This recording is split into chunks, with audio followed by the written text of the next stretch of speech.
And welcome and Sustainable Society and University of Hyderabad for inviting me and Dr. P. Nandagopal, who's the special guest of today's webinar. The webinar, like you guys know, is about building the future workforce of India. All of you being students of University of Hyderabad and many of you professionals in the industry, Dr. P. Nandagopal, who's been in the industry for the last 30 years, seen a lot of downturns, seen a lot of upheavals in the industry, will be able to guide all of us better on how to go forward with our careers, and will be able to give us a glimpse of his life, how he has gone about, leading all the 30 years, being the CEO of Reliance Life and then India First Life, and now running his own company as an entrepreneur. So, Dr. Nanda, welcome. A very warm welcome to you. Thank you, Ananya. I think, the timing is pretty perfect. Everybody is now worried about what will happen to their jobs, not just the students, but everybody. I'm sure that kind of fear must be there in the minds of everyone. So the first point what you talked about is how do we actually keep these people, keep the entire workforce future ready is somewhat, let's state that, is a larger topic, maybe we'll cover that. But the first immediate thing, if you say this COVID-19 problem and how the students who are now going to go for placements, and if the companies are not going to go for placements, or perhaps, if there are not going to be many opportunities available, how will you actually face? That's something that, is very important for everybody to understand. Let's first, the most important thing people should accept is, let us define the problem and accept the reality. If we are going to run away from the reality and think that, life is going to be the same even after the lifting of the lockdown, and perhaps, we'll all have, a lot of offers in the day one, and, the offers will be, $1 million or $100,000, what's going to happen? I think it's not likely to be the case. But if you look at the upside of this, I think, as all of you know, perhaps the best time to invest is when the markets are down. And if you are investing in your career, maybe this is the perfect time to start your career. Maybe this is something that, once in 100 years kind of an opportunity. I'm saying that it's an opportunity. Unfortunately, the impact of that is going to be appearing to be very negative for all of you. But the fact is, if you are prepared to handle this kind of a challenge, then I think you will be so tough in your life, and any kind of challenges that will come, and then, in the next few years or 10 years, I think you'll be better prepared. And for all of you, perhaps you know that, the world's biggest challenge that has come in terms of, the economic impact was the Great Depression of 1930s.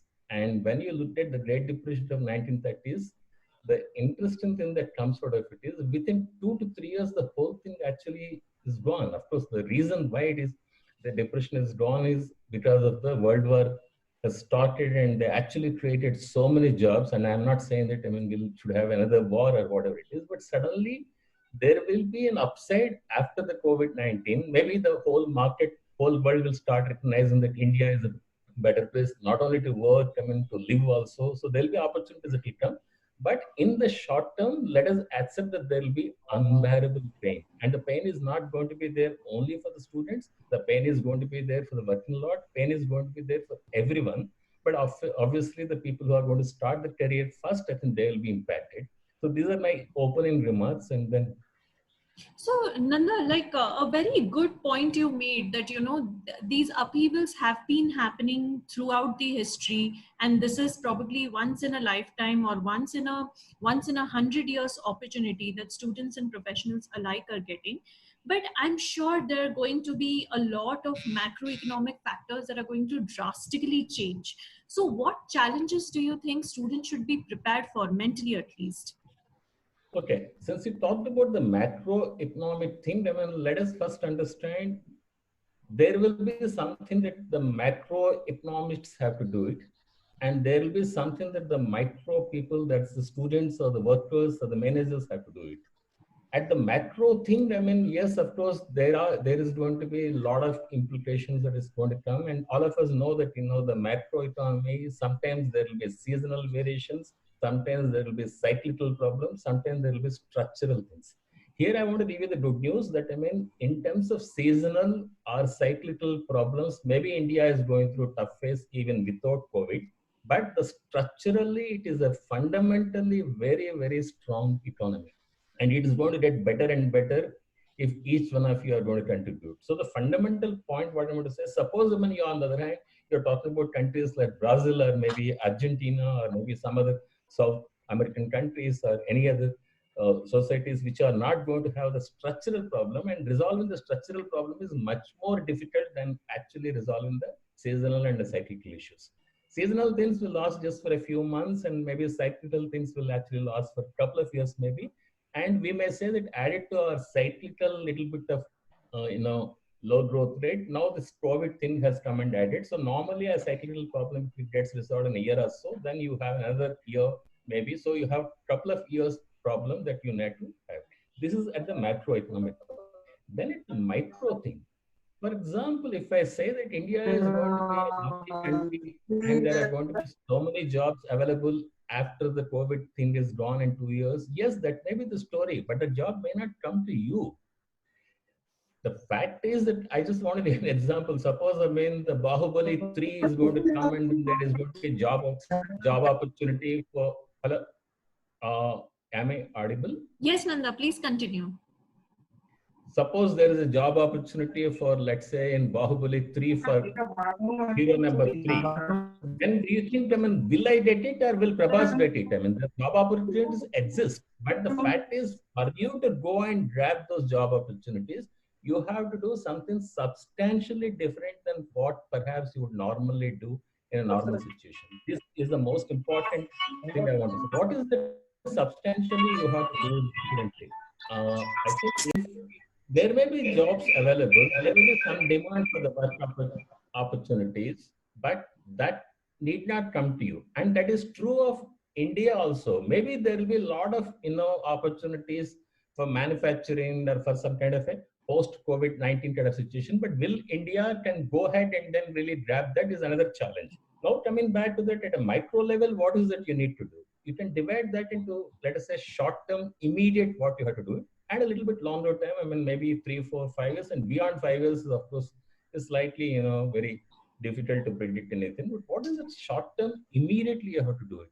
First, I would like to say that when you get out of your WhatsApp or maybe TikTok or Facebook or Snapchat and everything, get connected on the LinkedIn. LinkedIn is a platform for people who are looking for jobs. This is something that a phenomenally powerful platform. I'm sorry, I'm not really the spokesperson for the LinkedIn, but I just want to say that it is a very sober, sensible, professional platform. And if you use LinkedIn very effectively, students, I'm seeing that a lot of students introduce themselves.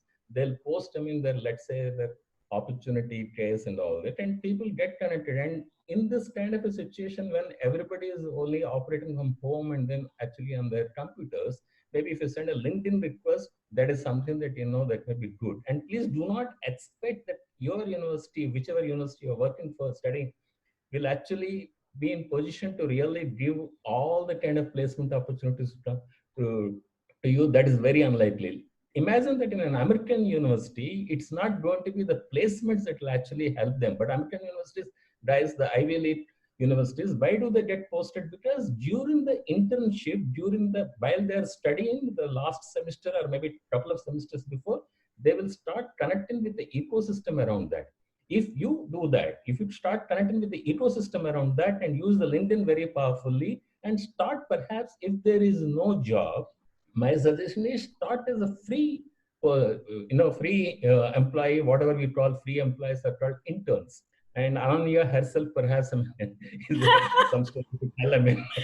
So maybe I'll just pass it on a little later to Ananya to say her story. See, I was just watching the TV show the other day, and then it's I think CB Strike, the British TV serial. If you want to be a Sherlock Holmes, and I really want to become a Sherlock Holmes, but I don't have any experience of being a detective. So how do I become a Sherlock Holmes? I will go to a detective's office and I'll work as an intern, I'll work as a secretary, I'll work as a chaprasi, whatever it is. And one day I will solve the case for the Sherlock Holmes. And the Sherlock Holmes suddenly will recognize and make me Watson. This is the important thing. Do not think that, you have to really wait for the big break and do that. I just want to give one more example because examples perhaps will connect better. There are two legendary actors who passed away in a quick succession, unfortunately, in the last 2 days. Look at Rishi Kapoor, look at Irfan. Did their pathways started in the same way? Absolutely not. Rishi Kapoor has got, really a phenomenally textbook case of a launch in Bobby, whereas Irfan never had that kind of opportunity. He had to work in the TV serials, he had to really work very hard. But look at, ultimately both of them have made it very big. And unfortunately, both of them died in the same way, like all of us do. The death will actually be the biggest equalizer. But before that, actually, how do you start is not going to be important. But if you are Rishi Kapoor, grab all the opportunities, your network, your ecosystem, your dad, your uncle, whatever it is. That's something, don't feel ashamed about that. Just grab every opportunity. But if you are not Rishi Kapoor, if you are Irfan Khan, both in terms of looks and in terms of opportunities, just follow the path what Irfan Khan has done it and how did he build the career. It may be painful initially, but if you have a lady like Sotapa behind you, I'm sure that things will be very, bearable and you'll actually make it big. That was a great example, Nanda. Like in today's date, it is important to understand that there are a lot of opportunities out there, and it is important to know the right ways to reach out to those opportunities. So having said that, Nanda, it's also important to know what are the new sunrise sectors going to be, because there was at one point in time, there was telecom and there were upcoming startups. There were a lot of things that were happening say 10 years ago when as I graduated. But what's happening now? What is the scene now? What do you think the upcoming industries are going to look like, and how are they going to change the landscape of jobs? See, Ananya, I'm sure you know that I love to talk about movies always better than so I again take the example. It all depends upon, let's take the example of Rishi Kapoor.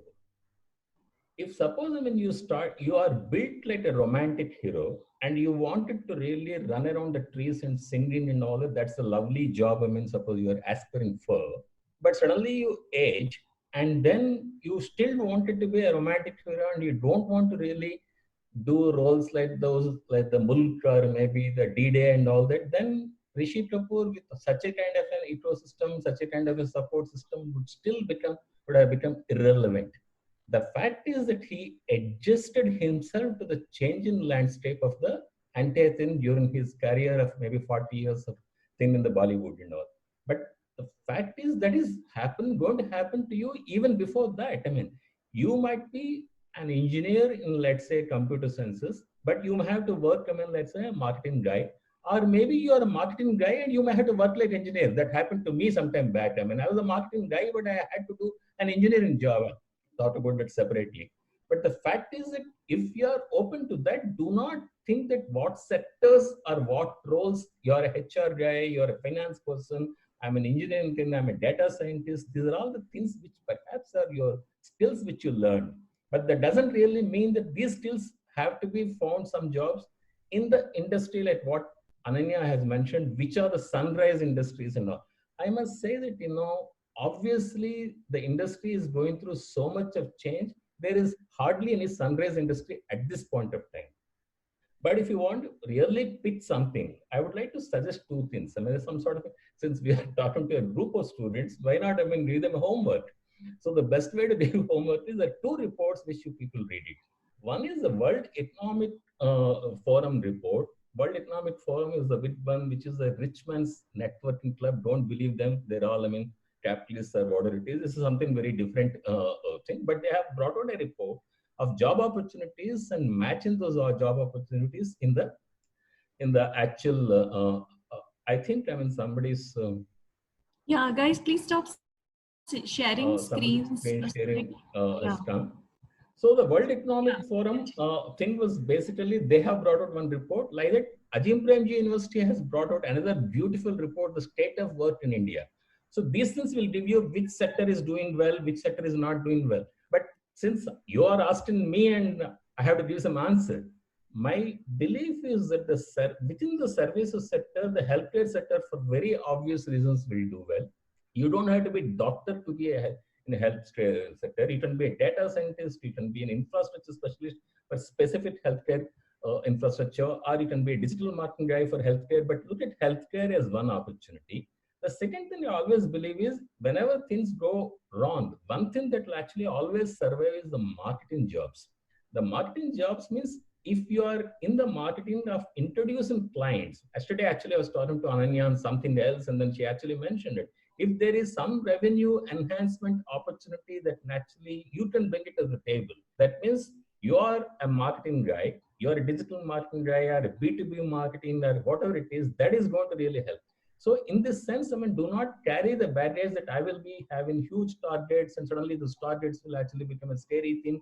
If I don't perform and I will lose the job. No, that is not. I think the ones which perhaps will do a little bit badly are the standard profiles, like standard profiles, like, the HR team leaders, or maybe you have, something, very fancy titles that will happen. These things may not be there. In terms of industries, the one which will do badly currently, of course, will be travel, hospitality, entertainment, sports. These are the ones which will get affected.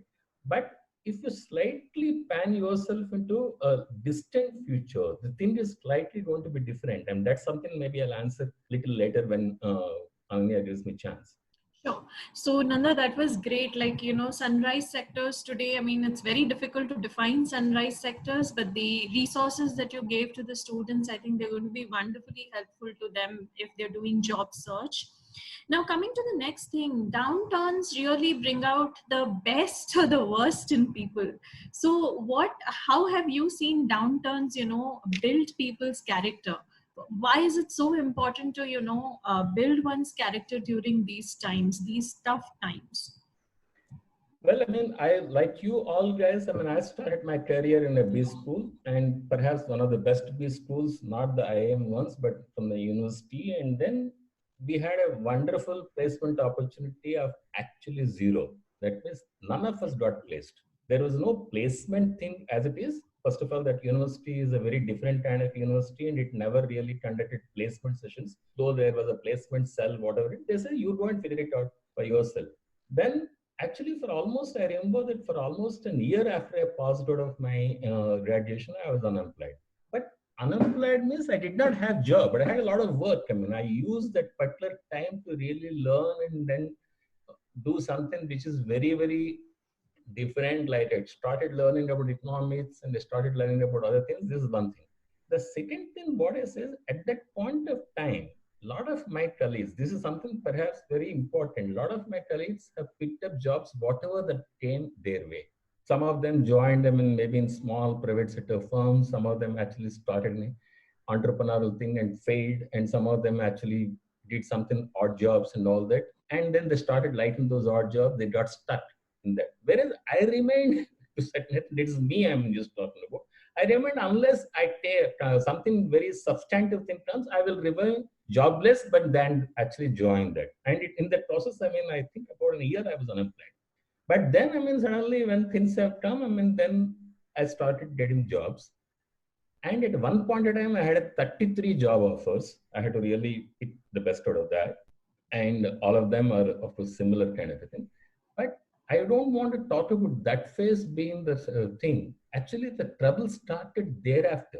In fact, trouble will always start all of you thereafter. Because, again, as I'm saying that Rishi Kapoor and Irfan, how do you start the thing is not good thing. Suddenly, some lean phase will come and hit you. And in that lean phase, what will you do? So what happened in my case, the lean phase is okay, fine. Since I had a 33 job offers, I picked the thing. And I started resigning from each one of them, which one I never liked any one of them. In 3 months, 6 months, I started leaving them. Then ultimately, again, I sat at home for almost 1 year. And I didn't have anything because, then started rediscovering myself and positioned myself that this is how I should do something different. So the net essence of that is there will be a good start or bad start you will have in your career.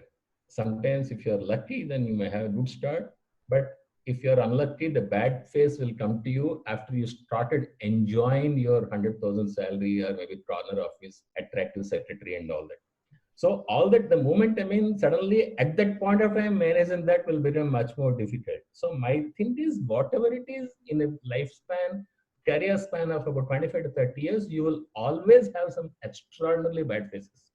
So how do you prepare yourself? Again, the answer is the Rishi Kapoor answer. You become versatile guy that you know you can handle any kind of a job. Just to say it, I started as a finance, MBA finance person, but to tell you the truth, I did an engineering job in an oil industry, actual running the refinery and engineering. Is there any connection between these two and how soon I learned it? I learned it very fast. But I did an engineering job, I mean, though I was a finance and marketing guy, because I applied for a marketing job and there's a large refinery. They said, okay, they recruited me and suddenly they posted me in the engineering job. I had to do that, but I started enjoying. So like that, I mean, don't be fixated on any specific job roles or whatever it is, one thing. And second thing is continuously learn, continuously learn. And when you are learning a different skill, a different thing, which I think nowadays the web, of course, gives you all the opportunities to learn. Even today, I'm learning. Today, I actually am 3 weeks back, I enrolled for a Harvard University's open course and all that. And why I'm learning, I said, I just want to learn because I want to use this time. So that is how you should actually upgrade your skills, and don't be fixated that, this is the only thing I want to do it. This is what I studied. Because after a point of time, the larger connect between education and work will remain. But the complete micro connect, what you studied in your textbook and what you do in reality will not be there at all. That's a very, very pertinent thing you said, Nanda, because a lot of students have this. Even when I was doing my graduation, undergraduation, I always had this, like, where am I, applying whatever I have studied? But eventually it does happen that a lot of things that you study come into play, and, it intermingles, intermixes, and you end up using a lot of your resources that you've gathered through the years. So Nanda, like, right now students, the fact of the matter is students are facing a lot of financial problems because they do not have jobs or they have unpaid internships, etc., that they're doing. So how can they manage their financial situation better during this time? What should they be doing to ensure that, uh, the, that they are able to, reach their dreams, as well as, current financial situation they are able to manage? The simple answer is sell away your smartphone and make some money. That's a very nice answer. But let us think that, I mean, if you are a migrant labor who's been displaced from Noida and you have to walk all your way to UP, are you not better off than that person?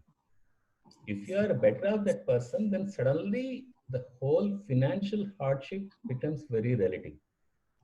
The financial hardship is there, and why not? I mean, I have seen, I mean, images of the American well-paid employees actually filing for unemployment elements and standing in queue, not queue, actually cars, for about 30,000 cars are there. And if you see that, I mean, the images in the US, and this is happening there.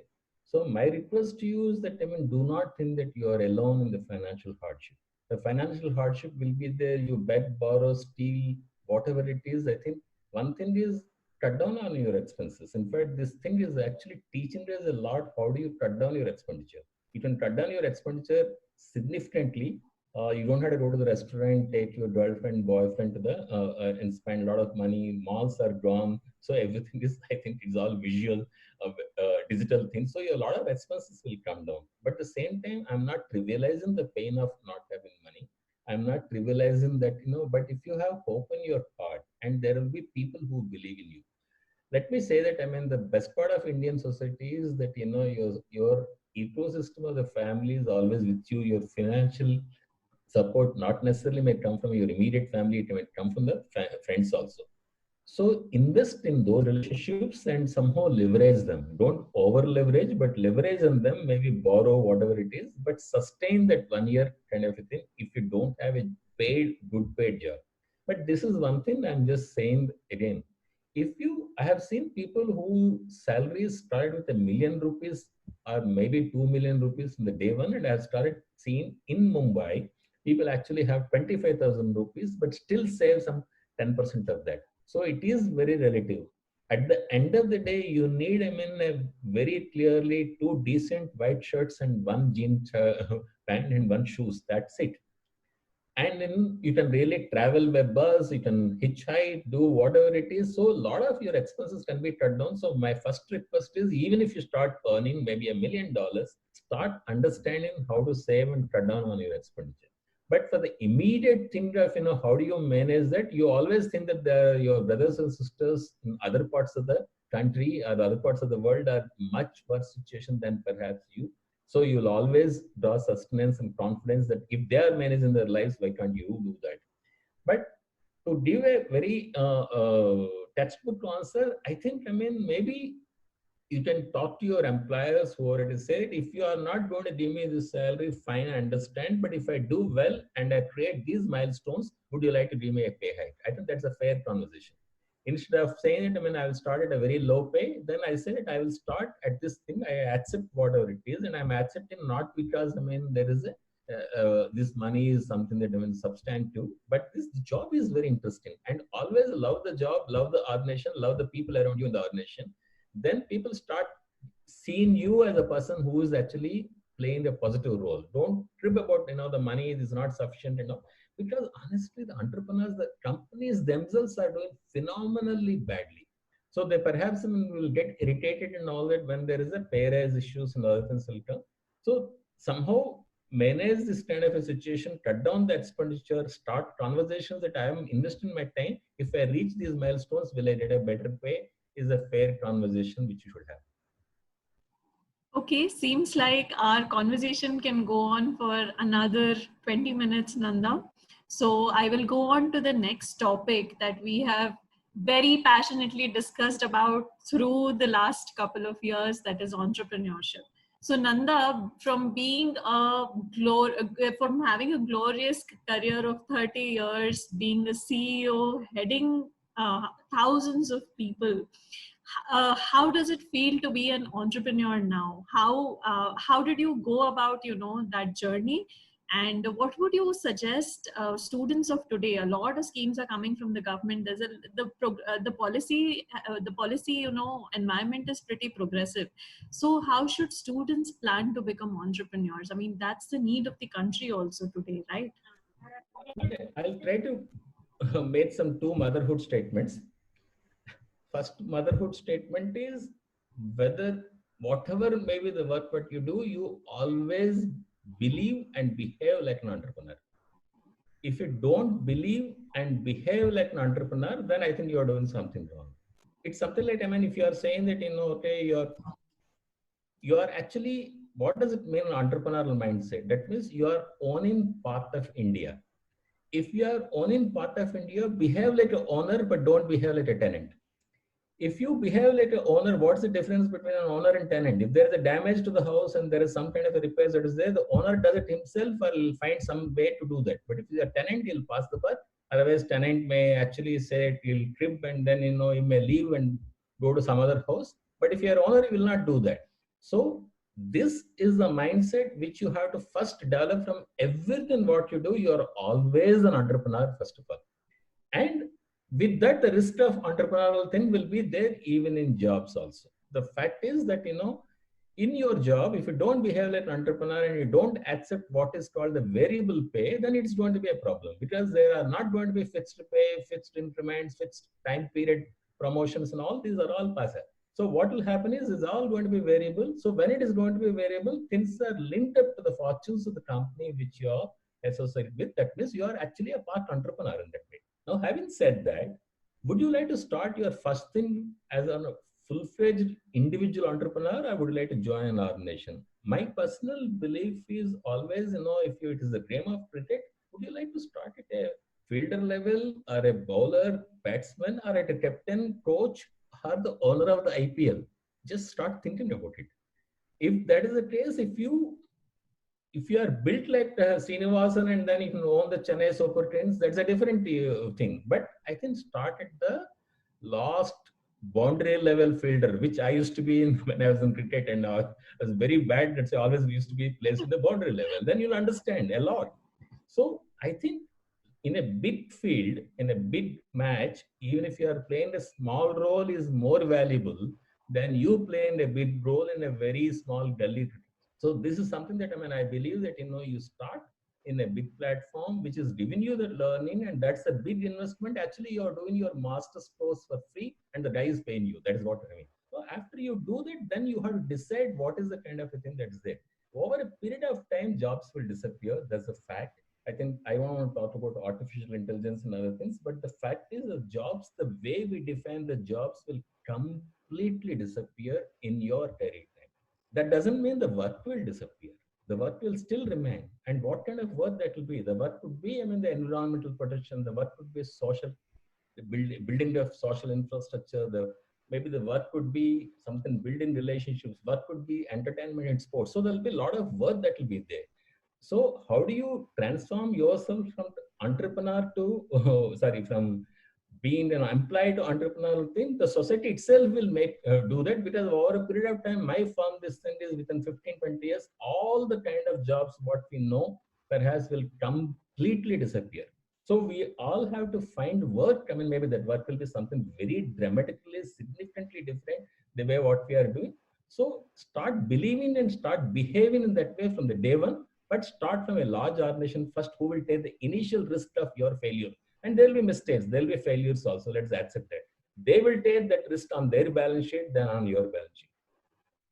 That's a great advice, Nanda. Like, people are talking about jobs going into the gig economy, jobs becoming more entrepreneurial in nature. Uh, glass ceilings are being broken day in and day out. So I think what you just said makes a lot of sense to students of today's date. The jobs of yesterday do not exist, guys, anymore. There are a lot of changes in the industry that are happening right now, and you're hearing straight from the horse's mouth how it is changing. So Nanda, like, having said all these things about jobs and stuff, we still have to, pass our exams, right? We still have to graduate. So, so what's your take on exams today? Things are going online. A lot of data issues are happening, and people have to take classes online, listen to classes online. So, how do you suggest people go about this? Yeah, I think learning online is much more difficult than learning offline. Let us accept that. It's not easy at all. And I do not think that you should pay too much of attention to the exam's outcome. But I'll give you one personal anecdote again. As I mentioned to you, I enrolled for the Harvard University because I am interested in becoming an Ivy League thing. My daughter is studying in US, and I want to really show off to her that I'm an Ivy League person and all that. The fact is that when I was reading it without taking those exams, the online thing, I was just reading it and I said, okay, what is the big deal? And I don't have to take these tests and all that. Then suddenly my score stopped dropping very badly. Then I said, no, I have to pass that exam. I have to click the right answer. Then I started paying more attention to the digital content. This is the truth. If you have to, if there is a Lakshman, there is some sort of a fire test the Sita has to pass, then then suddenly and everything will become much more, rigorous, and you will develop that rigor in your life. My suggestion is, even if there is a formal examination or something like, you always put yourself to test. That putting yourself to test, and then that should be something that you should benchmark yourself, and the only one who perhaps you should benchmark yourself with yourself. Continuously benchmark your performance, benchmark your thing, and take the exams with a little bit of pinch of salt. It really doesn't matter if I fail this external exam, if I do badly in this external exam, but I have passed with merit and with glorious record on my own benchmark test. And that, if you start defining it, maybe it's better. But I don't think that you should take exams lightly. But in the Indian context, whatever people say, yes, it's very relevant. The only advantage what will get it is, it will bring a sense of time discipline. It will bring a rigor into your study. Otherwise, you'll just browse through that and it may not be. So suppose at the end of this conversation, I'll conduct a test, what I said, what Ananya said, and how many of you will pass? I don't know. But so that's important, for us to understand, pay attention. and then it will help you in that. That's a great advice, Nanda. Like till you put yourself to test, till you see that you're doing well in a certain, you have some strengths, you have weaknesses. Unless you put yourself to test, you'll never be able to, pass it. So Nanda, like we have another 5-10 minutes with us. Do you want to open the floor for questions? Sure, no problem. Yeah. Anybody who has questions, guys, you could please unmute yourself and we could open the floor for questions.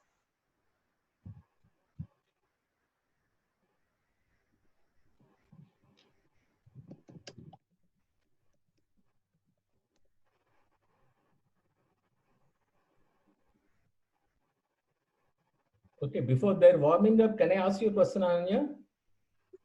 Yeah, sure, Nanda, please.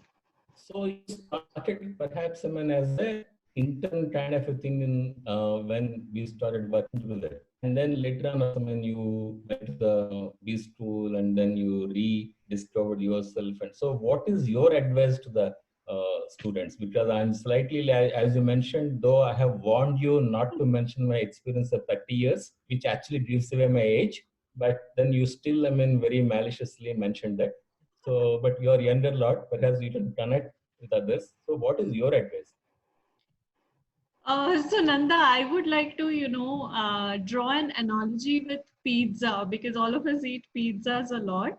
Academics is like the base of the pizza. You do not eat the pizza for the base. You eat the pizza for the toppings, and toppings are what you add after your acads are done. Like once your academics are done, you keep adding flavor to, whatever you have learned. Keep learning more and more and keep interacting with a lot of people in the ecosystem. Like you said, it's very important. Like most of the things that I have learned, at least in my B school or before that also, has been by interacting with a lot of people in the industry, interacting with stalwarts like you, and obviously keeping myself open to a lot of tasks that may not really fall under my job profile. That has really helped me learn a lot quickly. So I think that that matters a lot. But having also said that, acads matter a lot. I mean, academics is something that people should be taking seriously. Please attend your classes.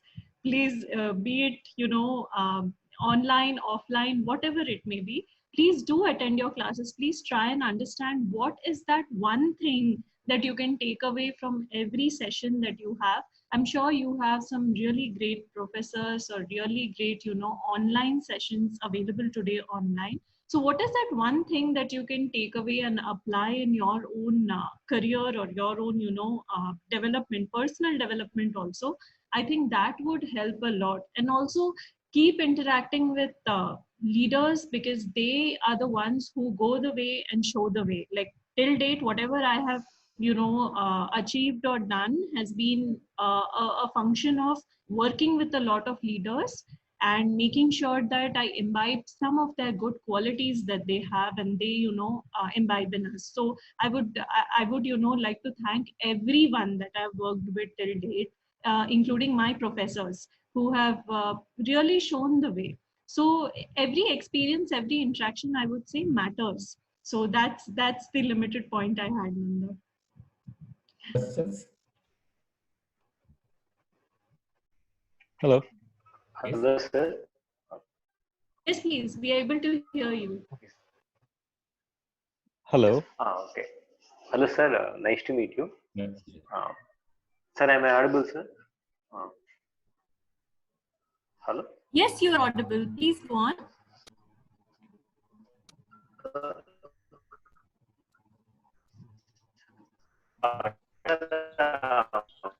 No, I think there is some. Sir, I want to go for a. Sir,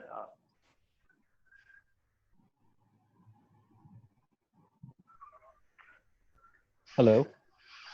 Can you text the message? Maybe Ananya can pick up the question and then she can see Hello. that. You can use a chat thing and maybe you can text.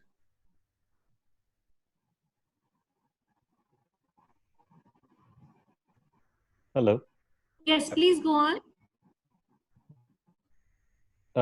Can you hear me? Yes, can hear you clearly. Hi, this is Anthony here. Hi, Anthony. How are you? I'm very well, thank you. Go on with your question. Hi, Nanda. Hi. Hi. Nanda, it's like I'm currently in Australia, and here we have APRA, in fact, having a lot of regulations when it comes to the review and remediation of the advisor business which happens here.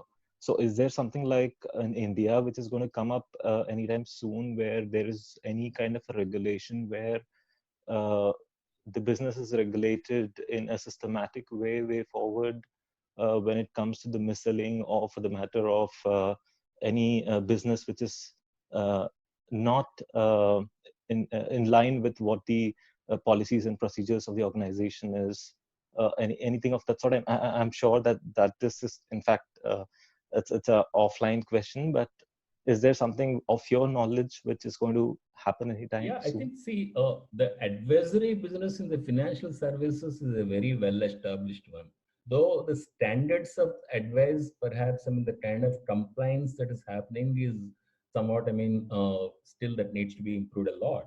So the SEBI conducts the registration process for the wealth advisors, investment advisors, and IRDA, there is a similar kind of a thing for the insurance advisors. And you also have such kind of advisors in different thing. But I'll just take these two, perhaps, the pieces which I'm pretty familiar with. If you want to be a financial services advisor, a wealth advisor, I think, I mean, yes, there is a strong possibility, but you will have to initially struggle. The struggle will happen when how can you introduce the customers? And customers in India are basically, I want to invest today and I want to make money tomorrow, and then if something goes wrong, even though you have delivered consistent returns, but suddenly in one market session, suppose you lost money, they will be after you. So there will be some kind of a behavioral differences which you have to deal with compared to Australia and India. But I must say, because I've been in this business for many years, I have seen slow and steady professionalization happening.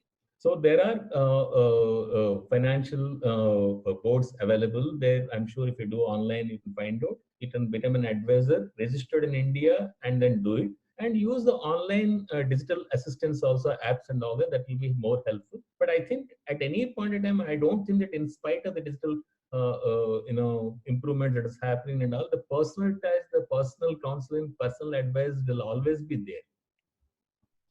All right, Nanda. Thanks, Nanda.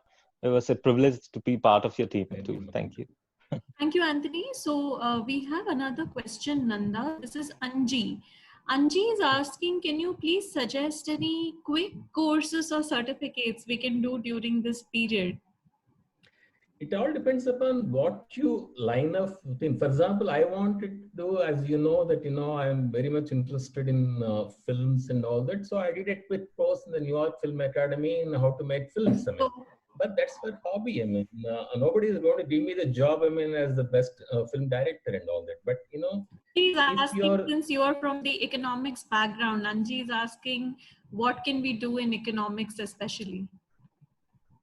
See, in economics kind of a thing, the subject of data sciences is a very, very important thing, because the world is moving towards quant. Economics is all about taking decisions in a there are three aspects of economics, which is what we call rational. People are rational. People are basically, they will take efficient decisions, and then the state of affairs will be in equilibrium. These are the three factors of economics. But the world is moving towards, instead of people being rational, they're becoming emotional, and the things are not in a state of equilibrium forever. I mean, they're in a state of disequilibrium. And then, of course, I mean, the efficiency may not be the necessary thing. It is all effectiveness, what we are talking about. Climate change and other things are happening. So I think data science's contribution to the subject of economics is huge. If you really invest your time and then trying to understand, whether, I'm just not talking about data scientists from being a programming side, but from being a data sciences manager, and which is nothing but, I mean, an extension of an economic expert's role. I think that's a good thing to do in the current situation. That's a great answer, Nanda. I think Ravinder also asked a similar question on data science. We'll move on to the next question. It is about job security. Like, what do you think? What is your view about job security? And someone else has also asked, Ipsita has asked, Indian children are pushed to chase their parents' dreams and ambitions, like become engineer, banker, doctor. Many of them get overwhelmed and just follow what parents wish. As a mentor, how and what have you recommended to your kids to overcome this? Okay, I'll take the So second. maybe job security and this. The second question I'll take. The second question is whether do you have to listen to your parents or not? I have a conflict of interest here. I'm a parent at the same time. So if I say something, but at the end of the day, let us say parents, the best role they have to play is, I mean, show the path and leave it to the children. But if they are doing helicopter parenting, obviously most of us do in Andhra and Telangana and other places, the helicopter parenting is the norm.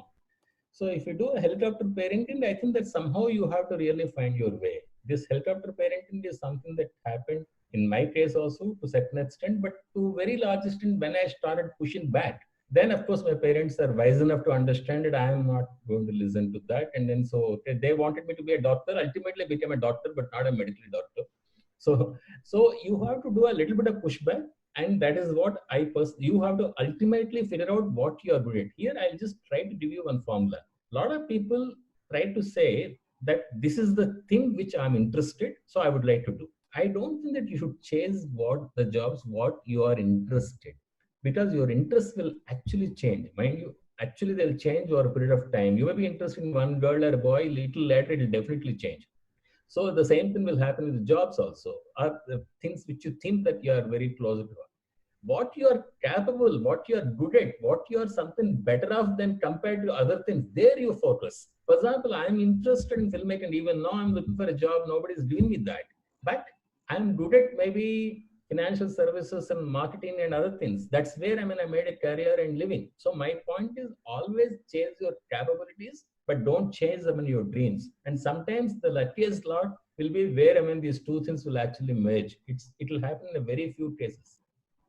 Very, very well put, Nanda. Like, yeah, listening to parents is important sometimes and sometimes not. So, so I'll go on to the next question. Many students spend years on competitive exams mainly in view of job security and losing touch with academics in the process, and finally ending up with confusion. So what is your, take? Maitri has been asking this forever now. Like, what is job security according to you? See, there is no job security. I can't talk about things which do not exist. Unfortunately, the reality is we must accept that there is no security not only of the job, there is no security of a relationship, there is no security of marriage, there is no security of actually life, there is no security of weather, there is no security of health. But does that mean that you have to feel upset? No, that is what we call in the insurance parlance a hazard or a hazardous situation. There is an element of risk in our lives.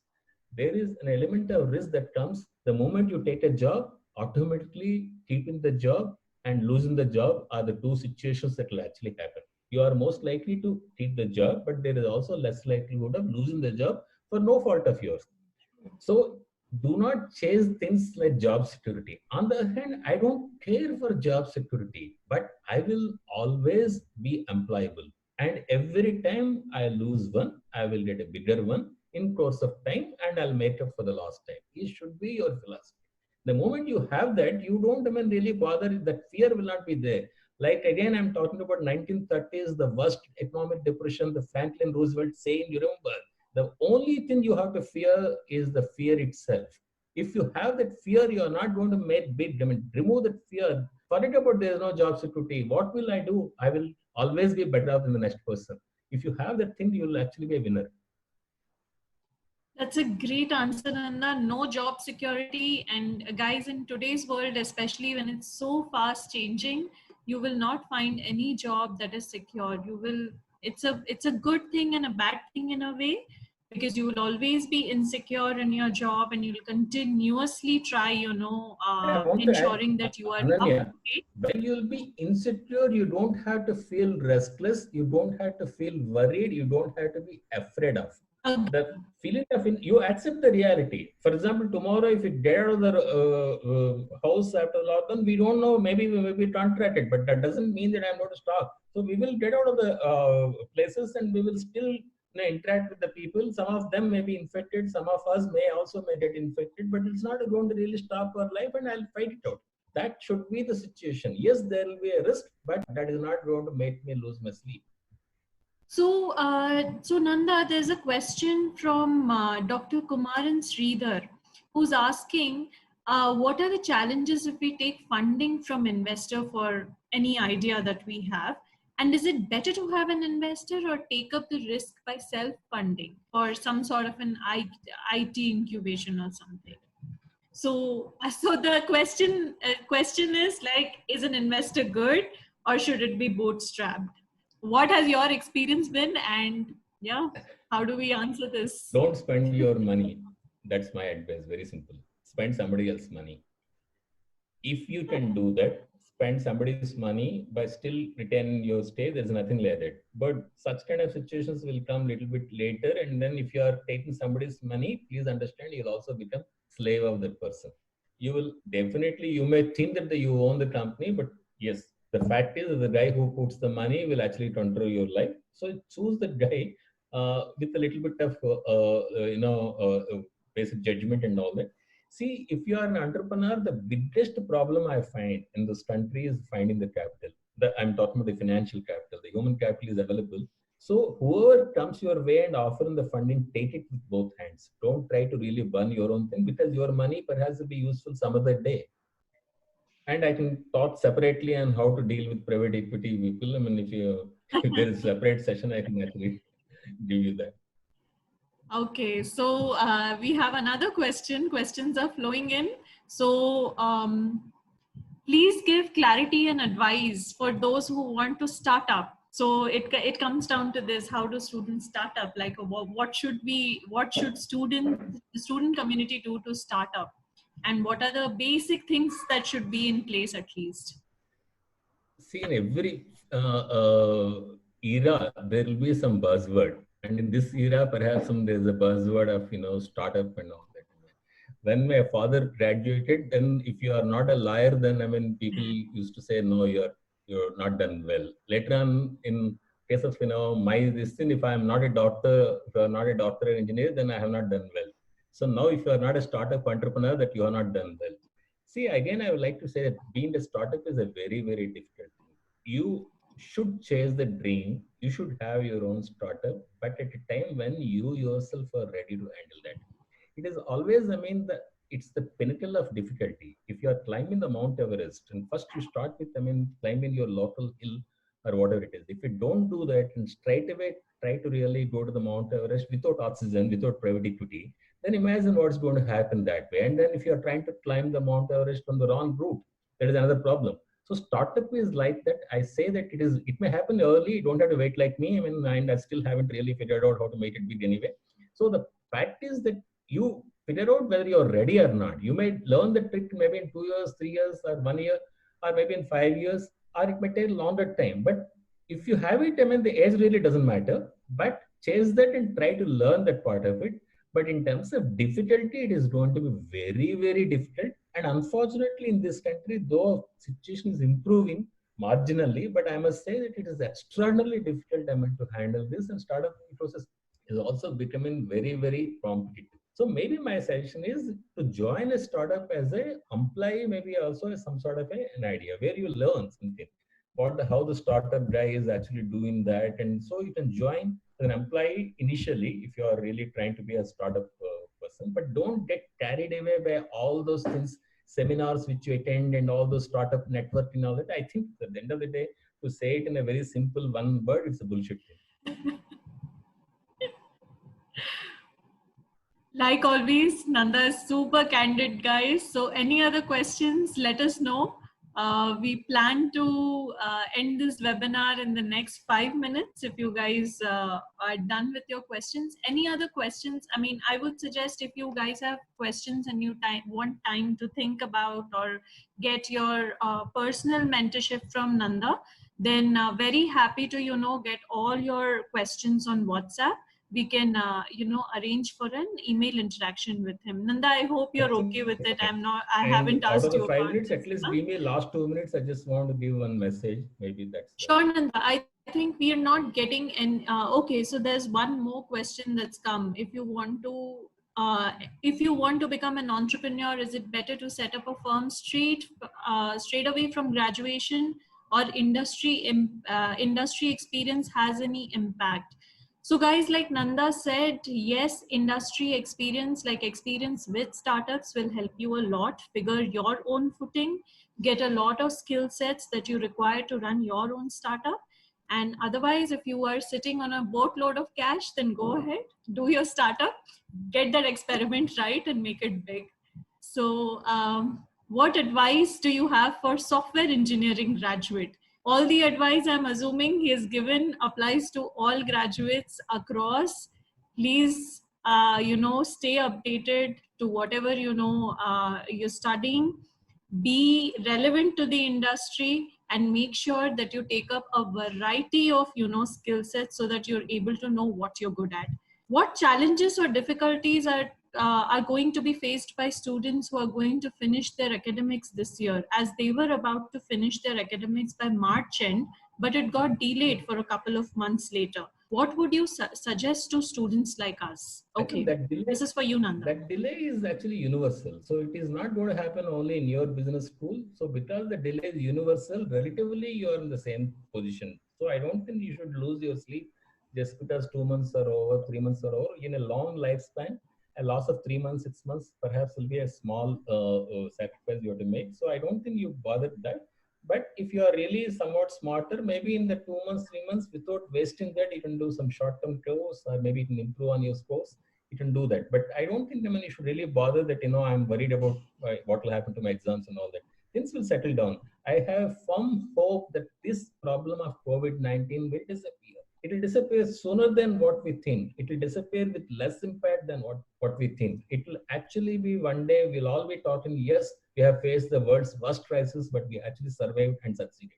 I just want to take 2 more minutes, to actually say, see, the most important thing when you say that the workforce has to be ready for the future and all, to my mind, is going to be dramatically, significantly different, not because of COVID or whatever it is. It's because of technology, because of the environmental change and all. Ultimately, the whole thing appears, if you are talking about a job, then this is the basic need. We are talking about, how to provide, let's say, these basic things of, food, security, house, whatever it is. Fundamentally, the world has enough resources to distribute all that to everybody without really causing any problem. You have enough resources in the world to feed everyone. You have enough resources to really shelter everybody. You have enough resources to create, lifelong opportunities for everybody. But the world does not, have those things available to the people. Why that happens? It is not because of COVID. It's not because of technology. It is because of the way we have structured this world in an economic situation. So in this economic situation, maybe some of us, perhaps the efficiencies, we don't get it right and all. But my guess is the super intelligence, the artificial intelligence and all that will make all this kind of erroneous decisions. What the policymakers made, the governance system will make, perhaps they will be dismantled over a period of time. Then the systems will be much more efficient. At the time, maybe the fundamental problem of, how do I feed my family will not be there. So at that time, maybe it's a new era. There will be work. That work may be entertainment, sports, or how do you do art, creative thing. I strongly suggest that one lady asked, what is your advice for computer sciences?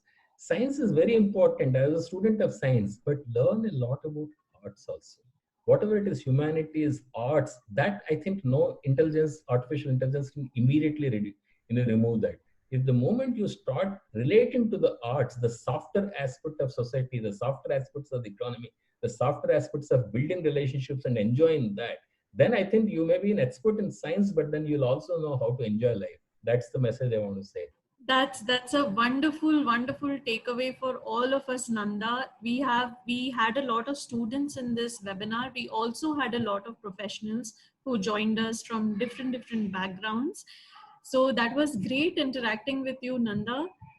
There are some more questions flowing in. What we're going to do is we're going to take them on WhatsApp and then ask Nanda to request Nanda to please answer to some of the questions and help the students.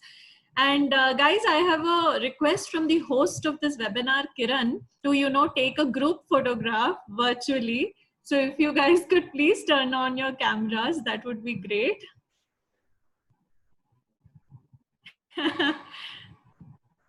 Thank you guys. Please turn on your camera if you can.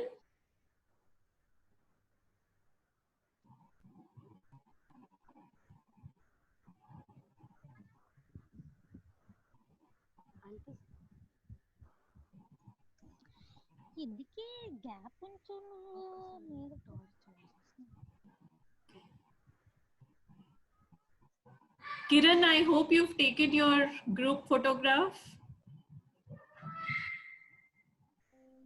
Yeah, Ananya, thank you very much. Thank you, thank you, thank you, University of Hyderabad, students around. Thank you so much for being a part of this. I hope this has added some value to whatever you're doing today.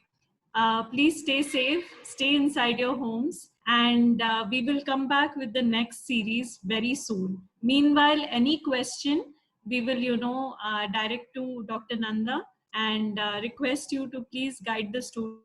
Sure. Thank you.